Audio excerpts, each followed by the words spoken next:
అప్పులపై తొందరగా తెచ్చుకోండి, 2 లక్షల రుణమాఫీ డిసెంబర్ 9నే చేస్తాం, రైతులకు 24 గంటల ఉచిత కరెంట్ ఇస్తాం అని ఎన్నో విషయాలు మీరు చెప్పారు. ఈ రాష్ట్రంలో ఇలా బడ్జెట్ బుక్లో కూడా ఇలా బాధ కలిగేది ఏంటంటే వీళ్ళు ఎన్నికల ప్రచారంలో అబద్ధాలు చెప్పారు, నిండు అసెంబ్లీలో కూడా అబద్ధాలు చెప్తున్నారు.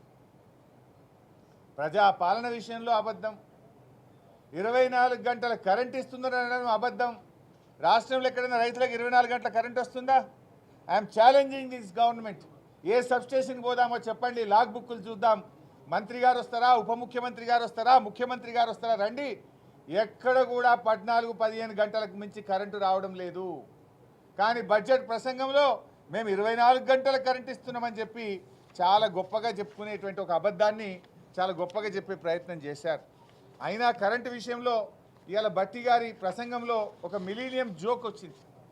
ఏంటంటే గతంలో మా కాంగ్రెస్ పాలనలో మేము ప్రజలకు రైతులకు ఉచిత కరెంట్ ఇచ్చాం, మా పాలనలో రైతులు చాలా ఆనందంగా ఉన్నారట. ఆనాటి కాంగ్రెస్ పాలనలో ఇచ్చిన కరెంటు మీద ఈ రాష్ట్రంలో రైతులు ఆనందంగా ఉన్నారా? దేనికి ఆనందం?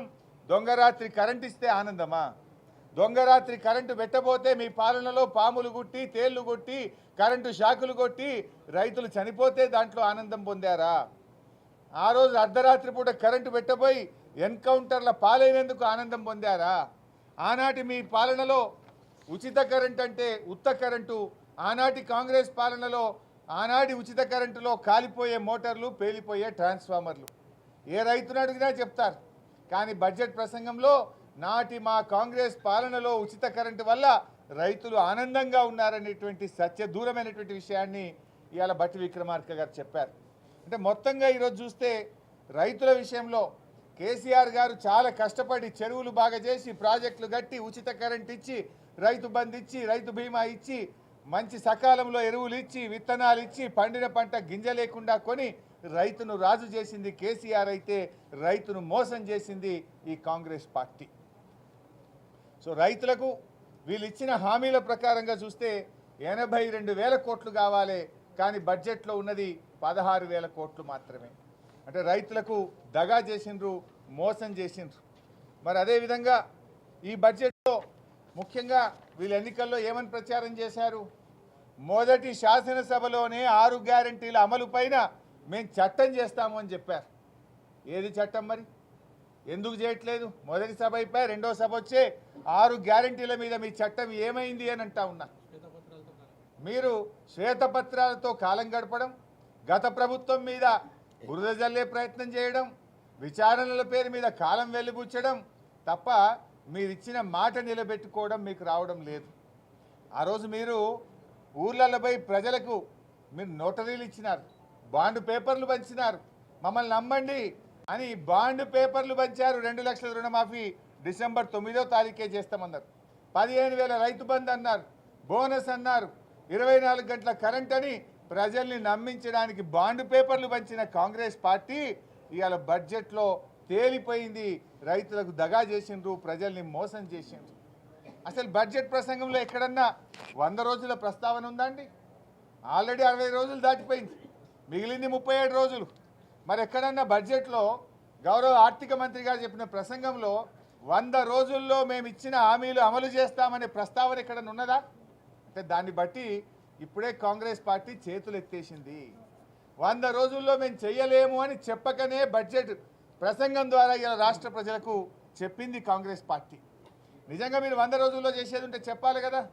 ఎందుకు బడ్జెట్ బుక్లో నీ బడ్జెట్ ప్రసంగంలో మేము మా 6 గ్యారంటీలకు 13 హామీలకు కట్టుబడి ఉన్నామనేటువంటి మాట ఎందుకు చెప్పలేదు అని చెప్పి మేము ఈరోజు ప్రశ్నిస్తూ ఉన్నాం. ఇంకొక విషయం, వాళ్ళు పచ్చి అబద్ధాలు మాట్లాడుతుంది కాంగ్రెస్ పార్టీ. ఇవాళ బడ్జెట్లో కూడా ఏమన్నారు? 6 గ్యారంటీల్లో 2 గ్యారంటీలు అమలు చేశారట. చేసిండ్రా? ఇవాళ 6 గ్యారంటీల్లో 13 హామీలు ఉన్నాయి, 13 అంశాలు ఉన్నాయి. ఇవాళ మీరు మహాలక్ష్మి ఇందులో చేసింది ఒక్కటే ఉచిత బస్సు, కానీ ఒక హామీ అమలైందంటారు. అందులో ఏబిసి అంశాలు పెట్టారు మీరు. మొదటిది మహిళలకు 2,500, రెండవది 500 గ్యాస్ సిలిండర్, మూడవది ఉచిత బస్సు. మూడిట్లో ఒకటి చేసి ఒక హామీ అమలైపోయిందనే పచ్చి అబద్ధాలు ఇలా కాంగ్రెస్ పార్టీ ప్రచారం చేసుకుంటా ఉంది. అదేవిధంగా ఇలా చేయూతలు రెండు ఉన్నాయి. ఒకటి 4000 పెన్షన్, రెండవదేమో 10 లక్షల రూపాయల ఆరోగ్యశ్రీ.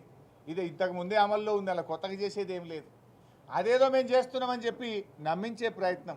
అసలు ఇవ్వాల్సింది ఇలా అన్నార్థులు, అభాగ్యులు, పేదలు, వితంతువులు, ఒంటరి మహిళలు, వృద్ధులు, ఇలా వాళ్ళకు 4000 రూపాయల పెన్షన్ ఇవ్వమంటే మొండి చేయి చూపించారు మీరు. నిన్న అసెంబ్లీలో ముఖ్యమంత్రి గారిని మేము అడిగితే కనీసం సమాధానం రాలే. జనవరి నెలలో 2000 రూపాయల ఆసరా పెన్షన్ ఎగ్గొట్టి ఇవాళ పెన్షనర్లకు మోసం చేసిండ్రు. పచ్చి అబద్ధం మాట్లాడారు ముఖ్యమంత్రి గారు. మేము 1వ తారీఖే ఆసరా పెన్షన్ ఇచ్చాం, జనవరి నెల మొత్తానికి ఎగ్గొట్టినాం ముఖ్యమంత్రి గారు అంటే కనీసం నోరు కూడా మెదపలే ముఖ్యమంత్రి గారు. ఒక నెల పెన్షన్ ఎగ్గొట్టేసినారు. 4000 మాట దేవుడెరకు కానీ ఉన్న పెన్షన్నే ఎగ్గొట్టినారు. కొండ నాలుకకు మందేస్తే ఉన్న నాలుక పోయిందట. 4000 పెన్షన్కు ఎదురు చూస్తే 2000 పెన్షన్ జనవరి నెలలో మాయం చేసిండ్రు. ఒక నెల పెన్షన్ను ఎగ్గొట్టింది ఇవాళ కాంగ్రెస్ పార్టీ. ఇవాళ పొద్దున మా ఎమ్మెల్యే గారు చెప్తా ఉండే, అంబర్పేట ఎమ్మెల్యే వెంకటేష్ గారు, మా ఇంకా కూడా నా కాన్స్టిట్యున్సీలో పెన్షన్ వస్తలేదన్న, జనవరి రాలే, ఫిబ్రవరి కూడా వస్తలేదు, వృద్ధులు ఇంటికి వచ్చిపోయిందని చెప్తా ఉన్నారు. అంటే మీరు 6 గ్యారంటీల్లో 2 గ్యారంటీలు అమలైనాయని కూడా ప్రజల్ని మోసపుచ్చుతున్నారు. మీరు ఆత్మ వంచన చేసుకుంటున్నారు, రాష్ట్ర ప్రజల్ని మోసం చేస్తూ ఉన్నారు. ఇది కరెక్టా? 6లో 13 అంశాలు ఉన్నాయి, 13లో జరిగినాయి 2, జరగాల్సినవి 11. ఆ 11 చేసినాకనే మీరు చెప్పాలి. ఒక అంశం ఈరోజు మీరు మహాలక్ష్మి పూర్తి అవ్వడం అంటే ఎప్పుడైనట్టు? 2500 ఇస్తే, 500లకు సిలిండర్ ఇస్తే, అదేవిధంగా ఉచిత బస్సు 3 అయితేనే ఒక అంశం అయినట్టు. కానీ ఒక హామీ అమలైందని పచ్చి అబద్ధాలను నిండు శాసనసభ సాక్షిగా మాట్లాడి ఇవాళ ప్రజల్ని మోసం చేస్తూ ఉంది కాంగ్రెస్ పార్టీ. ఇకపోతే ఇండ్ల విషయంలో 119 నియోజకవర్గాలకు 3500 చొప్పున ఇండ్లు ఇస్తామన్నారు. అంటే 4,16,500 ఇండ్లు. ఒక్కొక్క ఇంటికి 5 లక్షలు వేసుకుంటే 20,820 కోట్లు కావాలి. 20,820 కోట్లు. ఎస్సీ ఎస్టీలకు 1 లక్ష రూపాయలు ఎక్కువ అన్నారు. అంటే అదొక 1,000-2,000 కోట్లు అదనమవుతుంది. అంటే దాదాపు 23,000 కోట్లు కావాలి. బడ్జెట్లో పెట్టింది ఎంత బైసాబ్? 7,000 కోట్ల రూపాయలు. అంటే మీరు ఇండ్ల విషయంలో కూడా మోసం చేసిండ్రు. అవసరం 23,000 కోట్లు, బడ్జెట్లో పెట్టింది 7,000 కోట్లు. అంటే ఇందిరమ్మ ఇండ్ల పేరు మీద కూడా బడ్జెట్లో అవసరమైన నిధులు పెట్టకుండా ఇవాళ ప్రజల్ని మోసపుచ్చే ప్రయత్నం చేసినారు.